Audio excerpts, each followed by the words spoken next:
കഴിഞ്ഞു. വീണ്ടും മുഖ്യമന്ത്രിയും പങ്കെടുത്തില്ല. അതൊരു ഇല്ല, അതുകൊണ്ടല്ല അവർ തിരക്കുള്ളതുകൊണ്ട് പോയതായിരിക്കും. അദ്ദേഹം നേരത്തെ പോയി പറഞ്ഞത് നമ്മൾ പങ്കെടുത്തു, ഞാൻ പങ്കെടുത്തു, പിന്നെ എല്ലാവരും വന്നവരെല്ലാം പങ്കെടുത്തില്ല. അതൊരു പിണക്കത്വമില്ല. രാഷ്ട്രീയത്തിൽ അങ്ങനെ പിണക്കമൊക്കെ ഉണ്ട്.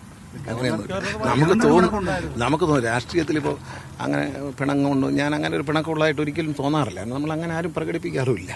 വേദിയിൽ പോലും മുഖ്യമന്ത്രിയും ഗവർണറും തമ്മിലൊന്നും ചിരിക്കുകയോ കൈ കൊടുക്കുകയോ ഒന്നും ഉണ്ടായില്ല. അത് ഒരു വ്യക്തിപരമായ കാര്യമില്ല. ഞാനങ്ങനെ എന്തോ അതൊക്കെ അങ്ങ് തീരും. ഇതൊക്കെ സ്ഥിരമായ ഒരു പ്രശ്നമൊന്നുമല്ല. അതൊക്കെ തീരും. അങ്ങനെ ഓരോ രാഷ്ട്രീയമാകുമ്പോൾ അഭിപ്രായ വ്യത്യാസങ്ങളൊക്കെ ഉണ്ടാവും. അപ്പോൾ ആ അഭിപ്രായ വ്യത്യാസങ്ങൾ തീരും. എൻ്റെ അച്ഛൻ പറയുന്നൊരു പഴയ വാക്കുണ്ട്, സ്ഥിരമായ ശത്രുവും സ്ഥിരമായ മിത്രവും രാഷ്ട്രീയത്തിലില്ല എന്ന് പറയും. അത് ആ ഫോർമുല എടുത്താൽ മതി. ഇല്ല, പിന്നെ ഞാൻ ഓഫീസ് റെഡി ആയിട്ടില്ല. അപ്പം ഞാനിപ്പം നവകേരള സദസ്സിന് മുഖ്യമന്ത്രി പോകുമ്പോൾ കൂടെ പോയതിനു ശേഷം വന്ന് ബുധനാഴ്ച ക്യാബിനറ്റ് ഉണ്ട്. അന്നത്തേക്ക് അദ്ദേഹമായിട്ട് സംസാരിച്ചു. വേറെ രാഷ്ട്രീയമൊന്നും സംസാരിച്ചില്ല. ഞാൻ അദ്ദേഹത്തെ ഒന്ന് കണ്ട് മുഖ്യമന്ത്രി ഒന്ന് കണ്ടിട്ട് പത്തനാപുരത്തിന് പോകും തിരിച്ചു.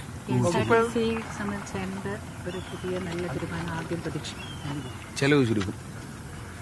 ജീവനക്കാർ അധ്വാനിച്ചു കൊണ്ടിരുന്ന പണം ഒരു സ്ഥലത്തും പാഴായി പോകാൻ സമ്മതിക്കില്ല. അതായിരിക്കും ബേസിക് ആയിട്ടുള്ള ഫോർമുല. എത്രയേ ഉള്ളൂ. എല്ലാ ഓട്ടകളും അടയ്ക്കും. കാരണം നമ്മൾ ഈ വരവിനെക്കുറിച്ച് മാത്രമാണ് നമ്മളെല്ലാം നിങ്ങൾ റിപ്പോർട്ട് ചെയ്യുന്നത് എന്താ 9 കോടി റെക്കോർഡ് വരുമാനമാണ് കാണിയത്. എവിടെ ഈ പൈസ എന്നുള്ളൊരു സംശയം നാട്ടുകാർക്കും ഉണ്ട്, ജീവനക്കാർക്കും ഉണ്ട്. അപ്പോൾ ജീവനക്കാരുടെ ആ സംശയം അവർ തന്നെ പറയുന്നുണ്ട്, മാധ്യമങ്ങളിൽ തന്നെ പറയുന്ന കണക്കില്ല എന്ന്.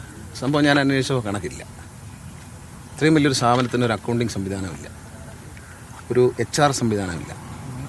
അപ്പോൾ അതുണ്ടാകുന്നതോടുകൂടി തന്നെ ഈ നമ്മൾ കണക്കുണ്ടാകുമ്പോൾ തന്നെ വലിയൊരു വ്യത്യാസം വരും. നമ്മളിപ്പോൾ ഒരു ഉദാഹരണത്തിന് ഒരു മൺകുടത്തിൽ ഇച്ചിരി വെള്ളം എടുത്ത് വെച്ചിട്ട് ഒരു മുട്ടുസൂചി ഓട്ടം മതി. നേരം വെളുക്കുമ്പോൾ വെള്ളം കാണില്ല. ചോദിക്കുമ്പോൾ ഒരു ചെറിയ ഓട്ടം ഇല്ലേ ഉള്ളൂ നമ്മൾ കയറി. അതുപോലുള്ള എല്ലാ ഓട്ടകളും, അതായത് ഓഫീസിലെ വൈദ്യുതി ചാർജ് വരെ കുറയ്ക്കുക എന്ന ലക്ഷ്യമായിരിക്കും. അല്ലാതെ ജീവനക്കാരെ ശമ്പളത്തിൽ പിടിക്കുക അങ്ങനെയൊന്നുമില്ല. വെറുതെ വണ്ടി ഓടിക്കില്ല. ഒരു ഡീസലിൻ്റെ ഉപയോഗം കുറച്ചുണ്ട്. അത് ഇലക്ട്രിക് വെഹിക്കിളോ അല്ലെങ്കിൽ ഡീസൽ മൈലേജ് കൂട്ടുന്ന വണ്ടികളിലേക്ക് മാറും. ഇനി മുമ്പ് ഈ വകുപ്പ് കൈകാര്യം ചെയ്തത് വളരെ പ്രൊഫഷണലായി കൈകാര്യം ചെയ്തു എന്നുള്ളതാണ് ഒരു വിലയിരുത്തൽ. അപ്പോൾ ഈ ശമ്പളമെങ്കിലും മുടങ്ങാതെ നൽകാനുള്ള അത് തീർച്ചയായിട്ടും മുഖ്യമന്ത്രിയായിട്ട് സംസാരിച്ചിട്ട് അത് പെൻഷൻ എല്ലാം പരിശോധിക്കണം. പെൻഷൻ ഒരുപാട് വർഷത്തെ കൊടുക്കാനൊക്കെ ഉണ്ട്. അതൊക്കെ ഒന്ന് കാൽക്കുലേറ്റ് ചെയ്യണം കറക്റ്റായിട്ട്. ഇന്നൊരു അക്കൗണ്ടിങ് സെക്ഷൻ ഇല്ല. ഈ കാൽക്കുലേറ്റ് ചെയ്യുന്ന പെൻഷന് കറക്റ്റാണെന്ന് നമുക്ക് ഇങ്ങനെ പറയാൻ പറ്റും.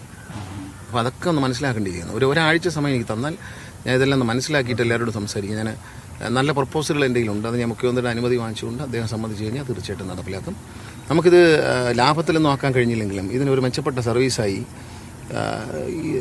നമുക്ക് കൊണ്ടുപോകാനും ജീവനക്കാർക്ക് ശമ്പളം കൊടുക്കാനും ഒക്കെ പറ്റും എന്നുള്ളതാണ്. ഈ ചെലവുകളെല്ലാം എവിടെയൊക്കെ നിയന്ത്രിക്കാൻ പറ്റും അവിടെല്ലാം പർച്ചേസിലായാലും എവിടെയായാലും നിയന്ത്രിക്കുക എന്നുള്ളത് അതൊരു ഞാൻ നേരത്തെയും പറഞ്ഞൊരു കാര്യമുണ്ട്. ഒരു മുറുക്കാൻകടയിലെ എക്കണോമിക്സാണ്.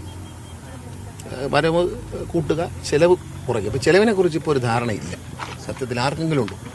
നമുക്ക് ആർക്കും അതിനെക്കുറിച്ചൊരു ധാരണ. നിങ്ങൾ ഇതൊക്കെ കൈകാര്യം ചെയ്യുന്ന ആൾക്കാരാണ്. എവിടെയെങ്കിലും ധാരണയുണ്ടോ? ആർക്കെങ്കിലും ഇല്ല.